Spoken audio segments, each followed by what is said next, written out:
Siti Hajar Muhammad Fahmi, Siti Hajar Muhammad Fahmi, Siti Hajar Muhammad Fahmi.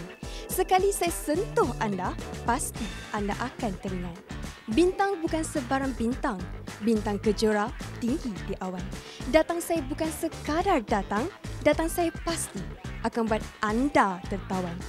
Hai, Assalamualaikum. Saya Siti Hajar binti Muhammad Fahmi. Saya merupakan pelajar dari Fakulti Komunikasi dan Pengajian Media di tahun yang kedua di UiTM Shah Alam.